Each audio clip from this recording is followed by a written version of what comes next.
Benvenuti! Welcome, everyone. Thank you for joining us for another incredible space flight. Today's flight is a special one.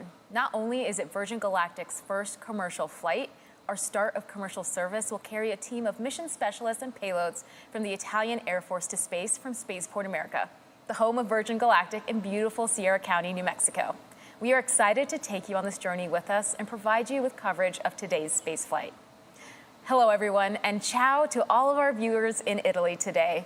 I'm Sirisha Bandla, and I will be your host for today's flight, along with our Mission Insight Specialist, Jonathan Ritchie. Our Mission Insight Specialist is a new role, giving us live updates from our Mission Control Center, giving you, our viewer, an even more engaging experience. JR, what's up?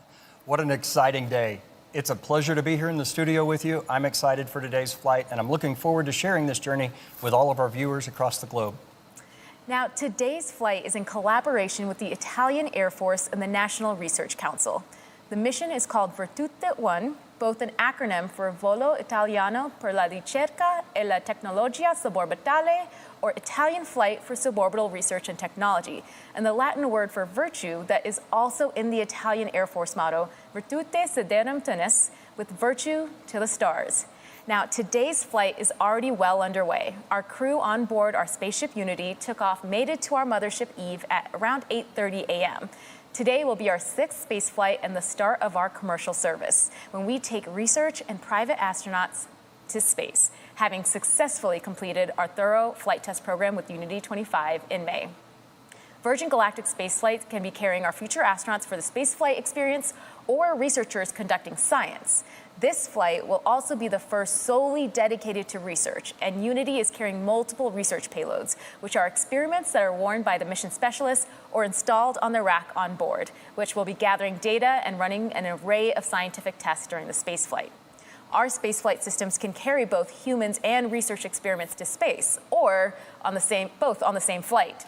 Wherever there is a seat in our spacecraft, it can be removed and replaced with a payload rack. These racks hold payloads that are typically scientific experiments or instruments that will gather data while in space. Today, our cabin has both seats and a payload rack to allow our mission specialists to maximize the research they conduct on board. The Italian Air Force and the National Research Council's mission will include more than a dozen payloads, which will be examining a spectrum of research spanning from the biomedical field, thermofluid dynamics, to the development of innovative and sustainable materials in microgravity conditions, leading to space technology to continue the innovation of human spaceflight in future vehicles and here on Earth. Now, our vehicle system is uniquely positioned to carry out this incredible science, contributing to our curiosity surrounding the cosmos, as well as increasing our understanding of our very own planet. The work done in space gets invested back into the people here on Earth. Now, I could talk about the science all day, but let's first check in with the vehicles and see how we're progressing. JR? Yeah. Earlier this morning, we saw a perfect takeoff here from our runway at Spaceport America and beginning our mission specialist ascent to release altitude. Mothership Eve is currently continuing that climb with Spaceship Unity on its way to the target launch altitude, which for today is 45,000 feet.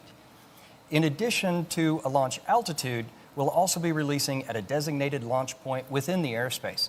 So while you may see we are already at that launch altitude, we get there rather quickly, we'll continue to complete our flight path until we reach that designated launch point. Everything's looking great. Like I said, we're at 45,000 feet now, and it's just a beautiful view you get from there up there. I can imagine the crew is taking it all in and preparing themselves as we get closer and closer to that big moment. Sirisha, you can provide us with some unique perspective here, having flown on our first Unity crewed test flight. Does this bring back memories? Oh, absolutely. I mean, when I went to space on Unity 22, one of the crew I went to space with that went with me was Colin. So it's really, really thrilling to see him go back to space a second time. We took moments along the way to soak it all in. The journey of space, I mean, it begins well before takeoff, and actually it lasts well after we'll stop. And seeing all these moments in like the climb where the energy and the anticipation is high, it really contributes to that incredibly holistic experience that Virgin Galactic is bringing to the world. Now, a special shout out for our mothership Eve, a truly unique aircraft designed specifically for these missions. The role that Eve plays in Virgin Galactic space flights is one of the key unique design innovations of our system, and we call it air launch. Most flights you see start with a vertical takeoff from the ground. This requires a huge amount of energy to lift the vehicle from a static start up through the thickest parts of the Earth's atmosphere. Our air launch system allows the spaceship attached to the mothership to take off from a runway like that of a commercial aircraft. This takeoff allows the passengers to have a much smoother and more comfortable ascent as they make their way up to around 45,000 feet. And at that altitude, the Earth's atmosphere is much thinner, requiring less energy to launch. At our designated launch point, our mothership releases the spaceship, the rocket motor ignites, and our crew begin their rapid and exciting ascent towards space. Now, speaking of the crew, let's see who's on board today's flight. Our pilots at Virgin Galactic don't just fly the vehicles, they're deeply embedded in every decision we make surrounding their development. Having our pilots ingrained into every facet of our vehicle operations allows us to get a dual perspective. They work alongside our engineering teams on a daily basis to ensure that we're able to optimize our vehicles' performance, combining the learnings they get from flying them with our knowledge and data on the ground, providing the unique insight that helps us continually progress and enhance our vehicle operation. And today, we have a few familiar faces and, of course, some new ones too. Let's begin with the folks who are supporting today's flight in the chase plane, giving us visuals on the spaceflight system while airborne. In the chase plane, we've got Dan Alix, who has completed over 2,600 hours of flying, logging most of his time in F-16s and F-35s. In Mothership Eve today, we have Jamil Janjua, who's completed over 4,000 flying hours in more than 48 different vehicles throughout his career that spans over 20 years in the Royal Canadian Air Force. Jamil is joined by Kelly Latimer, who has logged more than 6,700 hours in her 32-year flying career. The crew of the spaceship have a unique structure for CRM, or Crew Resource Management. The left seat pilot is the commander, and the right seater is referred to as the pilot. But the commander and the pilot have specific actions that they perform in the execution of a spaceflight. Crew Resource Management improves safety in operations by emphasizing effective communication, teamwork, and decision-making among the crew members, leading to enhanced situational awareness and the prevention of errors. So Commander of Spaceship Unity today is astronaut Mike Masucci, who recently passed more than 10,000 hours of logged flight in a career that has put him in the cockpit of more than 80 different types of aircraft, including the U-2 and, of course, our very own Spaceship Unity. Mike's family comes from a small town near Avellino in the Naples area of Italy. Piloting Unity today is Nicola Pacile, one of the 5 Italians on board today. He has completed over 6,500 hours in over 150 different types of aircraft. Pacile serves for 20 years in the Italian Air Force, initially as a fighter pilot and later as an experimental test pilot. Nicola was born in Udine in the region of Friuli in northeast Italy. As you can see, our passengers today will be flown into space by some of the most accomplished and experienced pilots in the world. Now, joining our mission specialist in the cabin is our astronaut instructor and fellow Unity 22 crewmate, Colin Bennett. In his role, as this is our first dedicated research mission, he'll be calling out cabin instructions and mission phases while evaluating to continually improve our customers' experience. And of course, joining Colin in the cabin of Spaceship Unity today are incredible 3 mission specialists. First, we have Walter Villadei of the Italian Air Force, commander of the Virtute 1 mission. Colonel Villadei is a space engineer and cosmonaut that will be serving as today's mission lead. His role will be to tend to the rack-mounted payloads during the weightlessness portion of today's flight. He will also be wearing cutting-edge smart suit that will measure his biometric data and his physiological responses. Next up, we have Angelo Landolfi, who is a physician for the Italian Air Force. Lieutenant Colonel Landolfi will be conducting tests that measure cognitive performance in microgravity. He will also be activating syringe payloads from his seat that will investigate how certain liquids and solids mix in microgravity. Our third mission specialist is Pantaleone Carlucci, who is an aerospace engineer and researcher for the National Research Council. Carlucci will be wearing sensors that examine heart rate, brain function, and other human performance metrics in microgravity, and will also be conducting these experiments from his seat. All 3 are contributing to exciting research and technology development with unique experiments. Once cleared to unstrap, 2 mission specialists will likely stay seated to conduct their work, while Walter will be unstrapped, tending to experiments in the back.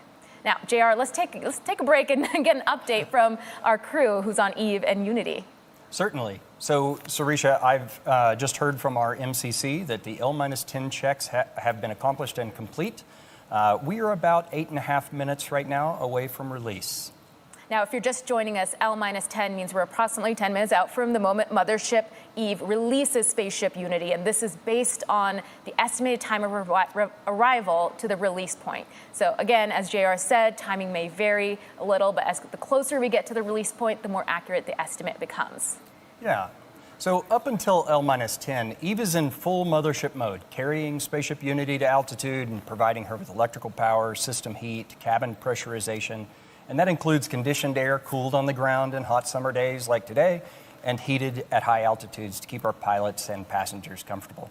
At L-10, Spaceship Unity switches to her own battery power for avionics, that's the electrical systems on board, and control systems, and performs a series of checks, electrical checks, feather system checks, flight control checks, and more.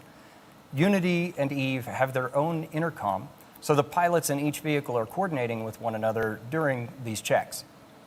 You know, what's exciting about Virgin Galactic's spaceflight system is that it's powered by truly innovative tech while it also being a piloted system, being flown by some of the best and most experienced pilots in the world.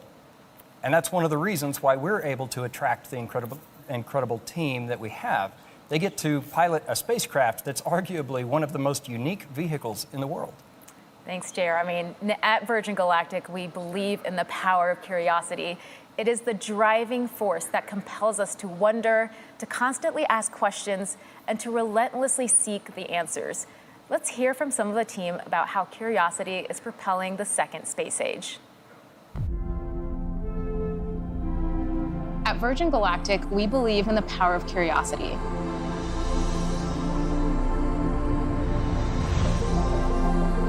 Humans are an adventurous species. It's very natural for us to want to go and explore space. But we have an opportunity to be at the very birth of routine access to space. It's going to be transformative. This first commercial flight is a research mission conducted by the Italian Air Force, featuring human researchers and payload experiments. We're able to further the technologies and the research that end up helping to better human life here on Earth. Commercial spaceflight is changing what access to space means. Release, release, release. Fire, fire! This is really the beginning of the next space age.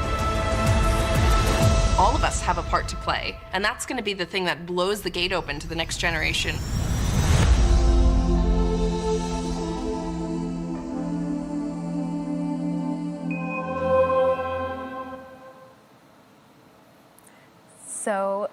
So inspiring. I can't wait to see where our shared curiosity takes us next. The Italian Air Force and the National Research Council have definitely used their curiosity to fuel their exciting experiments being conducted on board today. They are using the suborbital space lab to the fullest. One of the experiments being conducted on board today is the neuroplasticity experiment. This is a passive experiment consisting of cell culture flasks containing human neural cells in cultures that will fly in a pocket of the researcher's flight suit. The experiment will test the ability to maintain stem cells in culture during suborbital flight and test the early effects of hypergravity, or high Gs, and microgravity, or low Gs, on neuroplasticity, which is the ability for cells to adapt to their environment. Data from this flight will be used for insight into physiology and pathology, but also be used to investigate biological processes for human spaceflight future missions, and to study and develop new agents for therapeutic purposes for people here on Earth. Now, this is just one of many experiments on board for this mission the crew will be looking after. And speaking of the crew, JR, can we get an update? Yeah, so we're about 4 minutes out currently at this point, and the pilots are ensuring the spaceship is in the launch configuration after going through the various L-10 checks, confirming that all the settings are go for launch. This is also when Spaceship Unity will isolate the air supply from Eve and prime the rocket motor by opening the backup oxidizer valve. Once these actions are complete, the pilots will seek clearance from the MCC, that's shorthand for the Mission Control Center, for release. So MCC it consists of experts from various disciplines and departments across the company, and they're verifying checks with our crew every step of the way. I don't know about you all, but I can feel the anticipation building just watching the screen. I can only imagine what it would be like to be on board right now. It must be incredibly exciting. Exciting is definitely an understatement at this point. You're just anticipating the release. I can't imagine what the crew is feeling, and they're anticipating the release and really everything that happens afterwards. So maybe, JR, you could give us a quick overview of the profile? Yeah, after release, the crew lights the rocket motor, and Unity's trajectory to space begins in that horizontal release position before turning towards space, a maneuver we call the gamma turn. The rest of the rocket motor burn will occur in the vertical, and everything after release through the completion of the rocket motor burn is called boost. Boost is only one of multiple phases of flight that our unique system experiences. After boost is feather. Now, sometimes when we say feather, we mean the tails of the spaceship, and sometimes we're referring to moving these tails into what we call the feathered configuration. It can be confusing, but I'll try to be clear what I mean when I say feathered today. So, due to the law of conservation of momentum, feathering the vehicle, that's rotating the tails to 60 degrees, causes the cabin of Unity to start a backflip maneuver as it approaches our next phase, apogee. And this backflip is a key part of the experience because it maximizes the view of the Earth below. Our pilots use the RCS, that's a reaction control system, to hold the spaceship in that attitude. And then at the right time, the pilots will again use the RCS to continue that backflip all the way around. This prepares the vehicle for re-entry. In the feathered configuration, the vehicle presents a large area of the wing to the atmosphere, allowing our system to burn off energy while still high in the thin atmosphere. And then after re-entry, the feather is once again lowered and locked, turning Unity into a glider. It's in this configuration that the pilots will fly back to Spaceport America in what we refer to as the glide phase. You see, our system is capable of acting like a capsule when that's most beneficial, and acting like a glider when that's most beneficial. Now, MCC's in my ear, they're telling us we're 1 minute away from release. Our next set and our last set of checks before release are L-30, that's 30 seconds to release, and Spaceship Unity pilots will arm the launch pylon, and once we get to that designated launch point, the mothership pilots will engage the release, setting Unity free. Meanwhile, the spaceship pilots will push forward on the stick all the way, preparing for a release. We're now approximately 20 seconds from release.